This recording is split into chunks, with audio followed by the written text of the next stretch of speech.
What's up you guys, and welcome back to my channel. I am your girl Bevlin and this is Dispersed. If this is your first time seeing my lovely face, don't let it be the last time by hitting the subscribe button. If it's not, welcome back, welcome back, welcome back. You would have seen in my last videos that we moved to Papua New Guinea, and we're just going to be talking about why we moved, how we moved, and how it's been going so far. It's been a hot minute since I last did like a sit down video, so if I stutter, please do forgive me. I am planning on doing a lot of more of these sit down videos, so I want to do them every Wednesday, or maybe rather every second Wednesday. I think that's more sustainable. So if you're new here, I'm Bevlin. I am Zimbabwean and I recently moved to Papua New Guinea from Namibia. I spent the greater part of my adulthood in Namibia, and in the last videos that I did, I've been getting a lot of questions on why we moved from Namibia and how you can actually move to Papua New Guinea. So I'm going to be answering some of those questions in this video and just letting you know of my experience so far in PNG. So why did we move? Namibia has my heart. Namibia has my whole heart wrapped around it.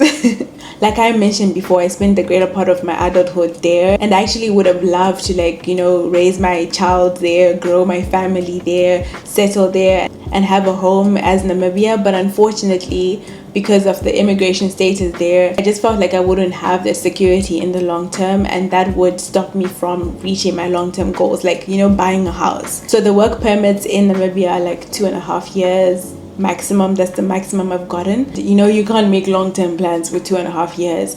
And most recently, I've just heard a lot of people whose permits have been rejected for renewal. I don't know the exact circumstances of why it was rejected, but for me, if I'm in a similar circumstance, like I'm a foreigner in that country and I'm also Zimbabwean and they're Zimbabwean and their permits gets rejected, it could be me next time, So the other thing is getting a permanent res there is a bit complicated. You need 10 years. I didn't have 10 years yet, even though my husband did. And the thing is, it's not always guaranteed that even if you reach all the requirements, you'll be granted a permanent res. So the process is not as straightforward. So we thought maybe let's figure out what we want to do with our lives. And going back to Zim was not an option. We're not going to talk about that in this video. So why Papua New Guinea? So Papua New Guinea had come up like so many times in the last 2-3 years through recruiters. And prior to 2024, it just wasn't the right time for us to be doing a move, and we hadn't really been thinking about moving at that stage.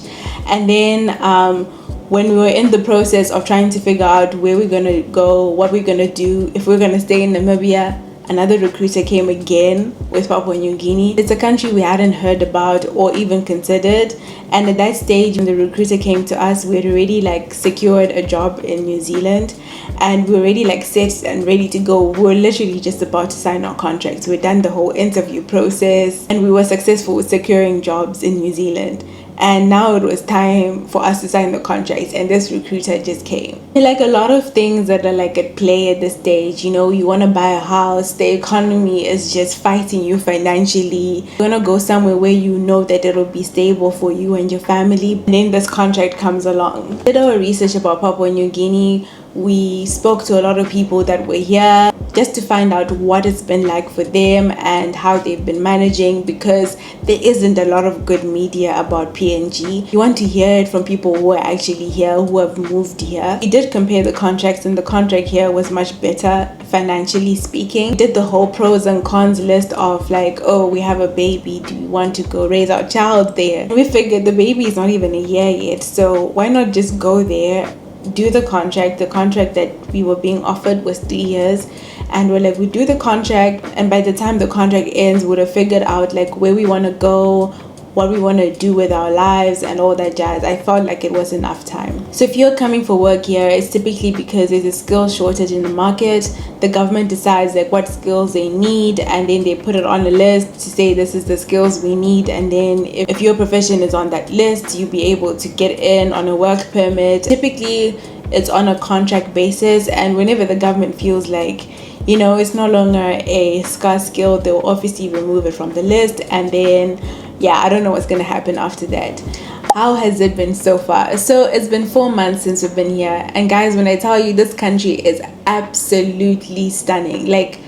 Everywhere you go, every corner of this country, every corner of Port Moresby, is filled with views. Like there's a view, mountain views, sea view, everything. There's just views upon views upon views. The people here are very friendly and very helpful. There are some true things, but I feel like media exaggerates a lot. Like there is crime. Every country has crime, but the way they make it look like people are like shooting each other down in the streets, people like hunting each other and eating each other alive every single day or something like that. The biggest con that I've actually seen that is actually not talked about in media is the healthcare system here.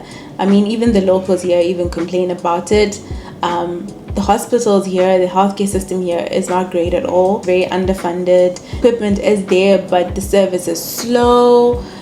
Things are just not where they're supposed to be. It is one of the things that I actually don't like about PNG, the healthcare system. It stresses me out a lot because I feel like health is very important, and if you're in a situation where you actually have a child and there's health involved, it becomes very difficult for you to feel at ease, especially because kids get sick very randomly, and you're now in a country where the healthcare system is not great, and you go to hospital and the service is slow, and this is something you don't know. With kids, you don't know. They can't tell you when something is hurting, or you just see it probably sometimes when it's already escalated and you go to the hospitals and they're not taking you seriously. I think that would be like the biggest con for me, because healthcare is very important.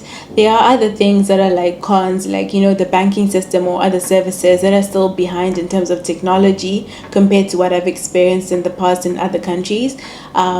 They do have like room for development in terms of a lot of their systems are very manual when it comes to the banking. There's a lot of technology that is not yet here in the country, but I'm sure they're working on it and they will eventually get to it. Like for instance, it took me forever to open a bank account. I had to fill out a form. The process was just very lengthy. It is a growing economy and a developing country. It's very humid as well, very, very humid, and I've learned like a lot of new tricks that I was not accustomed to, like dealing with mold, how to store hufu, like putting meal in the freezer for it not to go bad because of the humidity. I genuinely don't like talking about the governance of people's countries because I'm a foreigner here, so I have no business criticizing anyone's government, but I do feel like there is room for development here. There is room for growth.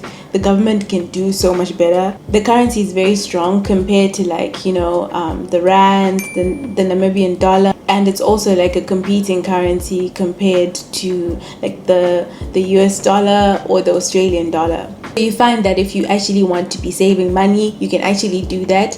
However, things are a bit expensive here.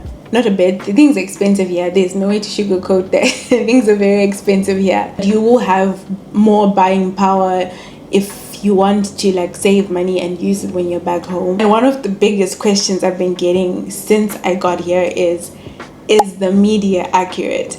I don't know who got paid to paint a very bad picture about this country, but the media paints a very negative picture of this country when it's actually not that bad. Like it's like any other country, Media paints it out to be this dangerous, unsafe, like everywhere you go you need to be clutching your pearls, or you need to be, I don't know, doing the absolute most, walking around with a firearm or something for you to be able to feel safe in the country. But it's not like that at all. Just like any other country, they have safe places and they have like dangerous places. Even in the most developed countries, there's places where you don't go at night. There are places where you just don't go if you are, let's say, a certain color. So it's the same here. Like there are certain areas where that you don't go when it's at night, or there are certain areas where you just don't go without like someone who's local. I know media paints this picture of there's a lot of cannibalism, but you won't find that like in the city center. So in Papua New Guinea, most of the cities are on islands. Like for you to go to another city in PNG, you need to fly and go to another island, and that's where you find the city. And I think in the more remote islands, that's where you would find like the tribal people here, and that's where you'd find those people that practice cannibalism. But I don't think it's even that common anymore. I know some people do still live in a very primitive environment, but when you're in like Port Moresby, Ley, you find that it's very modern, and you find anything that you find in any other country here. There's internet, there's electricity, there is running water. Everyone I told them going to Papua New Guinea was like scared for their lives. They were like, why would you do that? Why would you do that? If there's people who are living here, surely they're still alive. We can go and survive and be alive. How long are we going to be staying here? So the contract is a 3-year contract. I don't know if we're going to do the whole 3 years, especially because if you watch my previous vlogs, you know that my baby's leaving soon. And I don't know if I'm going to be able to stay so far away from her for a long time. Travel here to go back home is expensive. So it's not like I can go and frequently visit her. So I don't know. That is a big question mark. Like, how long we're going to be staying here. We thought we're going to do the whole 3 years. Now with the baby having to leave, I think that is something that we're going to have to reconsider or find a way of, making it work with her here. Brings us to the next big question: why is she leaving? So the healthcare system here, like I mentioned before, is not great, and I've had like a couple of experiences where I just didn't like the feeling that I had when I had to go to the hospital with the baby, and we had to like make a decision that prioritized her health, because for us health is number one. I don't want to be in a situation where something goes terribly wrong and I wouldn't be able to assist her or get her the help that she needs in time. When we came over here, we came with my sister to watch over the baby while we look for someone who will be able to assist us with the baby. But then it was very difficult to find someone, and her visa was coming to expiration, and we just decided that she should go home. And that was one of the reasons as well, that already we were working long hours because of the skills shortage.